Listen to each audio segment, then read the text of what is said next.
یہ سارے ماں باپ پہ لازم ہے کہ اپنے بچے جس کی عمر 7 سال ہو اس کو نماز کا آدیش دے. کبھی نماز پڑھے گا کبھی چھوڑے گا. پوچھیں مفتی صاحب سے, 7 سال میں نماز فرض ہوتی نہیں. 7 سال کی عمر میں بچہ تو ایسے ہی غیر مکلف ہے, شریعت کا قانون اس پہ نافذ نہیں ہوتا ہے, وہ نابالغ ہے. لیکن مصطفیٰ حکیم ہے, حکمت والے ہیں, سرکار معلم ہے. آقا کی حکمت یہ ہے کہ جب 7 سال کا بچہ جو بالکل ہوش اب سنبھال چکا ہے اس کو نماز کا آدیش دو گے تو وہ کبھی پڑھے گا کبھی چھوڑے گا. عشاء پڑھے گا فجر چھوڑے گا, فجر پڑھے گا ظہر چھوڑے گا, کبھی ظہر پڑھے گا مغرب چھوڑے گا. لیکن وہ کبھی جائے گا 5 ٹائم میں 2 ٹائم 1 ٹائم 4 ٹائم وہ پڑھے گا. اسی طرح کرتے ہوئے اس کی عمر ہو جائے گی 10 سال. آقا فرماتے اب 10 سال کا جب بچہ تیرا ہو جائے اور نماز کا عادی نہیں بنے تو آقا فرماتے ہیں وَاضْرِبُوهُ, اسے مارو, اسے مار کے نمازی بناؤ. مُرُوا أَوْلَادَكُمْ بِالصَّلَاةِ وَهُمْ أَبْنَاءُ سَبْعِ سِنِينَ وَاضْرِبُوهُمْ عَلَيْهَا وَهُمْ أَبْنَاءُ 10 سِنِينَ. جب تیرے بچے کی عمر 10 سال ہو جائے اور نمازی نہ بنے اسے مار کے نمازی بنا. 7 سال میں نماز کا آدیش دی, بیٹا چلو نماز پڑھنے کے لیے, بیٹا آؤ میرے ساتھ کھڑے ہو کے نماز پڑھو. عشاء پڑھا فجر میں سو گیا, اس کو اٹھانے کی ضرورت نہیں, بچہ ہے سو گیا چھوڑ دو اسے.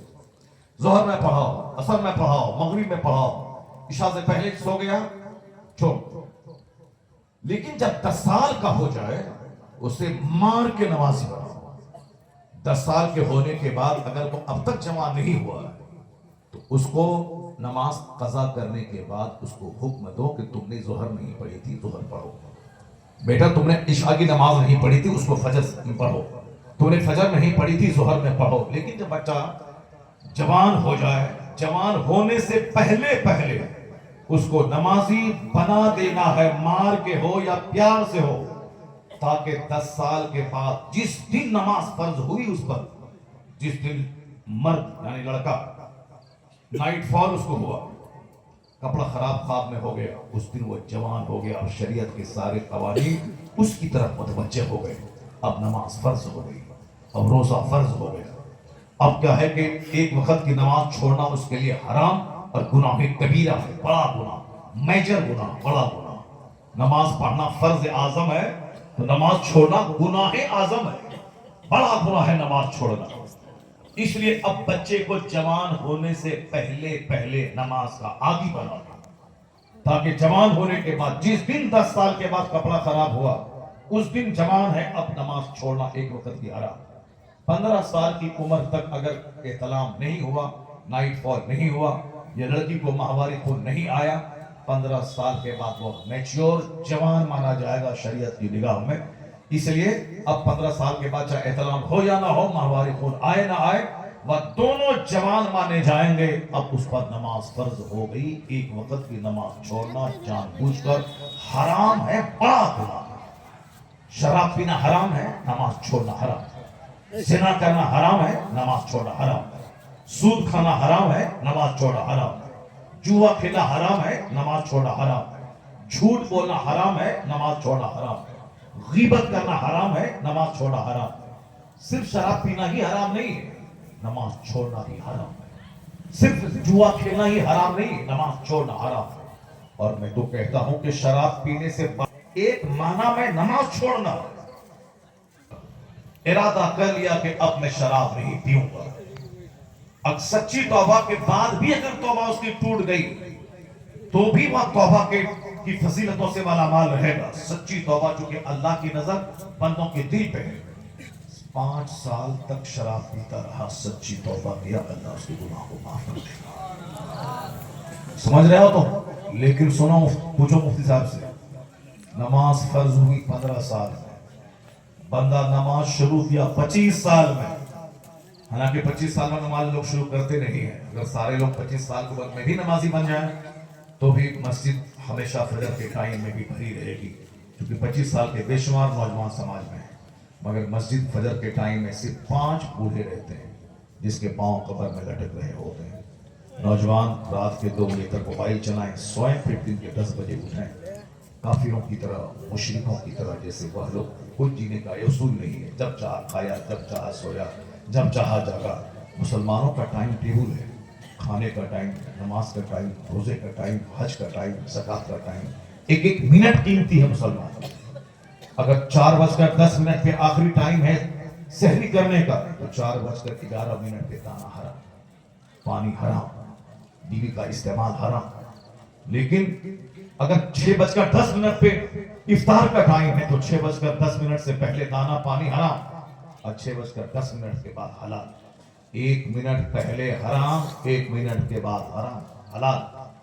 1 منٹ پہلے حلال، 1 منٹ کے بعد حرام. کچھ سمجھتے ہو کہ جس اسلام میں ایک ایک منٹ قیمتی ہے، اس اسلام کا ماننے والا 2 گھنٹے چائے کی دکان پہ گزارے گا. اس اسلام کا فالوور 3 گھنٹے سنیما ہال میں گزارے گا. اس اسلام کا ماننے والا 2 گھنٹے بس اسٹینڈ میں بیٹھ کر گپ شپ کرے گا. اور جمعہ کے دن 5 منٹ اگر خطبہ لمبا ہو گیا تو امام صاحب کو بھگانے کی ترکیب بنائے گا. آج جس مصیبتوں میں مبتلا ہوں، یہ صرف مصطفیٰ کے احکام کو نہ ماننے کا نتیجہ ہے. اور جب مصیبتیں آتی ہیں تو کہتا ہے اللہ کہاں ہے، رسول اللہ کہاں ہے. اللہ کہاں ہے یہ مت بول، اللہ کہاں ہے یہ بول کہ تو کہاں کھڑا ہے. اللہ تیری شہ رگ سے زیادہ قریب ہے، مگر بندے بتا دے تو کہاں ہے، تیرا گھر کہاں ہے، تیری اولاد کہاں ہے، تیرا معاشرہ کہاں ہے. رسول پاک تو تیری جان سے زیادہ قریب ہے. النبی اولا بالمؤمنین من انفسہم، نبی مسلمانوں کی جان سے زیادہ قریب ہے. یہ مت بول مصطفیٰ کہاں ہے، یہ بول کہ تو کہاں ہے. تیرا ہیئر اسٹائل کافروں جیسا، تیرا پھٹا ہوا جنس کافروں جیسا، تیرے گلے کی سکری، تیرے ہاتھ کا پالا، پاؤں کا دھاگا کافروں جیسا. اور تو کہتا ہے کہ اللہ کہاں ہے. رسول اللہ کا آواز آتی ہے ہم تو مائل بکرم ہے، کوئی سائل ہی نہیں، راہ دکھلائے کسے کوئی رہرو منزل ہی نہیں. تو بتا دے تو کہاں ہے. تو مصطفیٰ کا غلام بن جا، آج بھی عزت تیرے لیے، حکومت تیرے لیے، جنت تیرے لیے.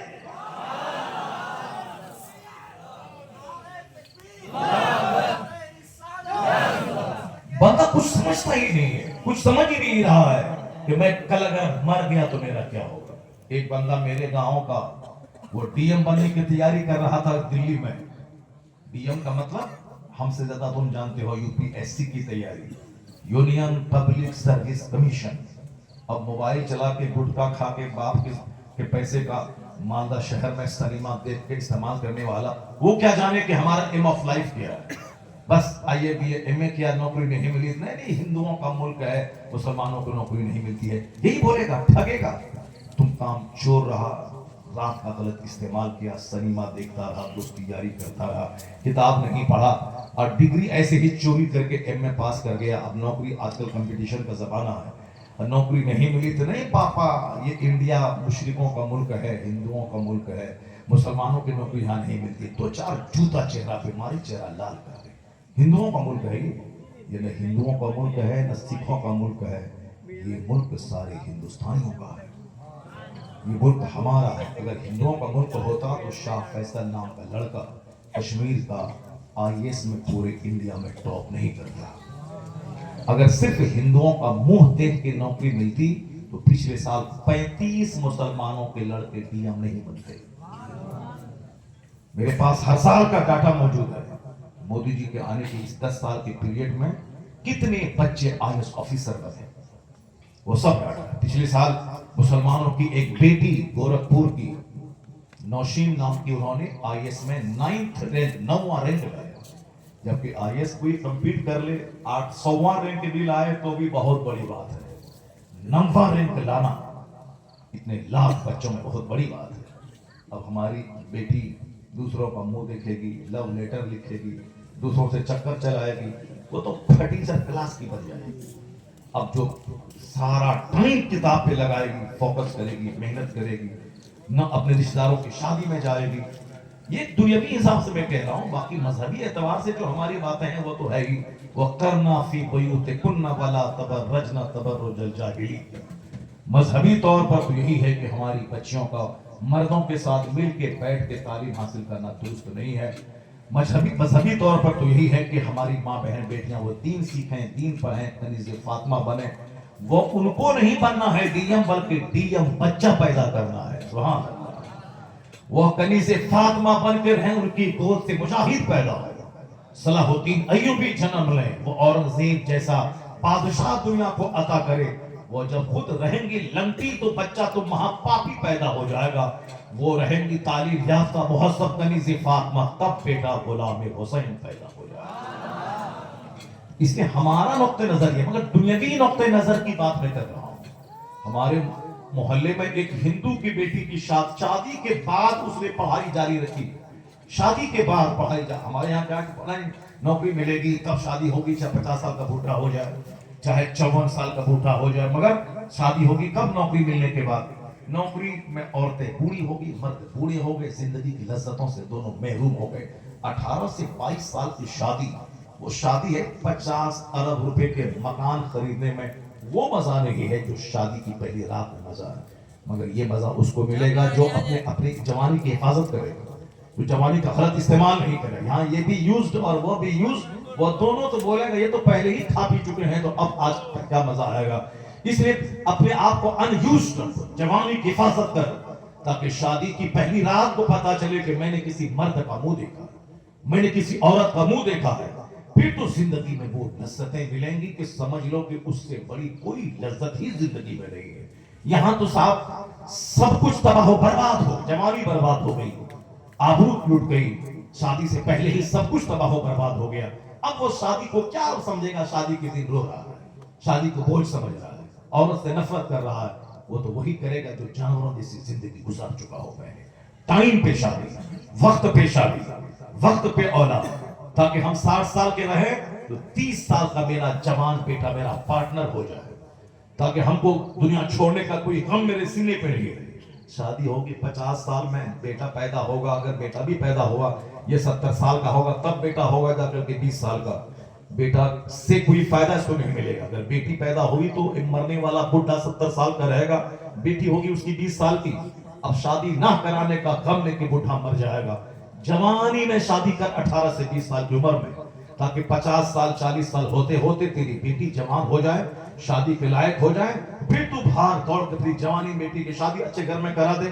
اور اگر بیٹا ہو گیا تو پھر تیرا پارٹنر ہوگا، تو بھی کمائے گا 10,000، تیرے بیٹے کمائیں گے 10,000. جو کام 2 آدمی مل کے کرے گا، 4 آدمی دوسرے یہاں وہ آدمی وہ اکیلا کرے گا، جو کہ بیٹا پارٹنر ہو کے اپنے باپ کو راحت اور سکھ پہنچانے والا بن جائے گا.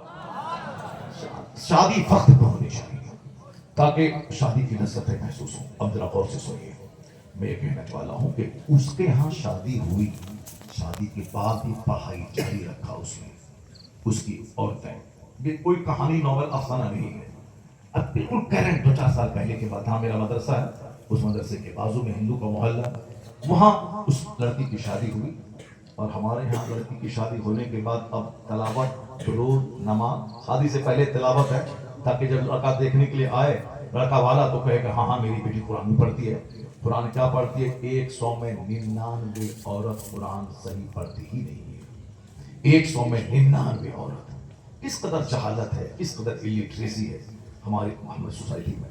اور آپ کی مسجد میں جتنے مرد نمازی ہیں، اس مرد میں 100 میں 10 کو چھانٹ لیں، 90 لوگ وہ ہیں جس کو نماز پڑھنے کا طریقہ ہی نہیں معلوم ہے، قرآن شریف نہیں جانتے. وہ 80 سال سے نماز پڑھ رہے ہیں، 5 حج کر کے آ گئے ہیں، 10 عمرہ کر رہے ہیں، سبحان ربی الاعلیٰ کہنا نہیں آتا، الحمدللہ رب العالمین کہنا نہیں آتا ہے. جیسے وہ گجرات کا وہ بندر جو ناچتا ہے ناک کے نام پہ، اس کو عزت کہنا نہیں آتا ہے، اس کو ذلت کہنا نہیں آتا، عزت ذلت کرتا ہے. اور اس کو سارا ہندوستانی ہیرو بنائے ہوئے، اس کی زبردست بائیکاٹ کرو سارے ہندوستان میں. اگر اسی کو بلانا ہے تو پھر دوسرے دن تم خپ والوں کو بلاؤ گے، ہارمونیم اور طبلہ والے کو بلاؤ گے. جو بھی مکسچر مشین والا ہے خبردار کبھی اس نعت خواہ کو مت بلاؤ. بائیکاٹ، مکسچر والا، مشین والا، ایکو والا، کبھی اس کو نہیں بولا. سمپل ڈھنگ سے جو نعت پڑھتا، ابھی نعت پڑھی انہوں نے، کتنی اچھی نعت پڑھی انہوں نے، ماشاءاللہ سبحان اللہ. ہمارے ہندوستان کا ایک بہت پرانا مشہور نعت خواہ ہے اسد اقبال. اب وہ کہاں ناچتا ہے؟ کہاں صاحب وہ مشین رکھتا ہے، پیر سے ایسے ایسے دباتا ہے، کہاں دباتا ہے؟ اب آواز 30-35 سال سے ناک پڑ رہا ہے، اچھی ناک پڑ رہا ہے، آواز وہی ویسی ہے. تو اب قاعدے سے ہاں وہ اچھی آواز بھی صحیح ہو، مگر نعت خوانی درسی میں غالب نہیں آنی چاہیے. جیسے ہمارے بزرگان دین کے زمانے میں ہوتی تھی، علامہ ارشد صاحب کے زمانے میں ہوتی تھی. ایک نعت خواں آیا، 5 اشعار پڑھا، بس چلو باقی اب دین سکھا رہے ہیں، قرآن حدیث کی باتیں ہو رہی. اب تو دین کی باتیں دب گئی، اب نعت خوانی سامنے آ گئی. یہ اگر اچھی نعت بھی پڑھے بندہ تو بھی سیرت کے جلسے میں اس بات کا خیال رہے کہ نعت خوانی 10% ہو، تقریر 90% ہونی چاہیے. قرآن شریف کی تلاوت جیسے شروع میں ہوتی ہے 5-10 منٹ کے لیے، میں کہتا ہوں کہ 10 منٹ ہی آدھا گھنٹہ قرآن پاک کی تلاوت کرو اور اچھے قاری سے تلاوت کرواؤ، تاکہ مسلمان بھی سنے تو آنسو بہائیں اور غیر مسلم بھی سنے تو ان کا بھی سینہ ہل جائے.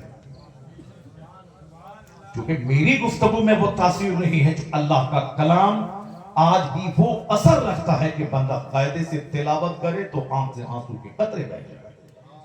وَتَقْشَعِرُّ مِنْهُ جُلُودُ الَّذِينَ يَخْشَوْنَ رَبَّهُمْ. قرآن کہتا ہے جو اللہ سے ڈرتے ہیں ان کے رونگٹے قرآن سننے کے بعد کھڑے ہو جاتے ہیں، ان کے رونگٹے کھڑے ہو جاتے ہیں، ان کے چمڑے نرم پڑ جاتے ہیں. وَإِذَا سَمِعُوا مَا أُنزِلَ إِلَى الرَّسُولِ تَرَىٰ أَعْيُنَهُمْ تَفِيضُ مِنَ الدَّمْعِ.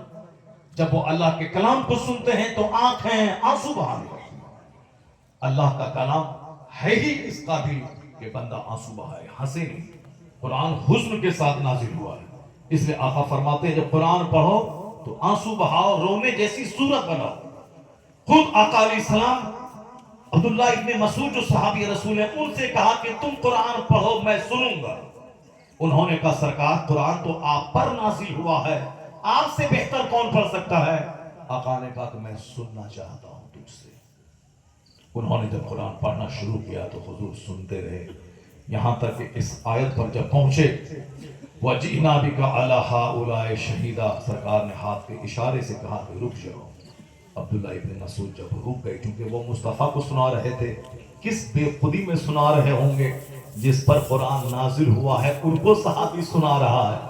کس قدر بے خودی میں سنا رہا ہوگا کہ میں آقا کو سنا رہا ہوں جو قرآن والے ہیں، جس پر قرآن نازل ہوا ہے، وہ بے خودی میں سنا رہے تھے. ادھر آقا علیہ السلام نے جب رکنے کا اشارہ کیا، وہ جب رکے اس کے بعد آنکھ اٹھا کے دیکھا تو دیکھا حضور کی آنکھیں آنسو بہا رہی ہیں. سبحان اللہ سبحان اللہ. جن پر قرآن نازل ہوا وہ قرآن سن کے رو رہے ہیں. اس لیے حضور نے کہا جب قرآن پڑھو تو آنسو بہاؤ، آنسو نہ نکلے تو آنسو بہانے جیسی صورت بنا لو.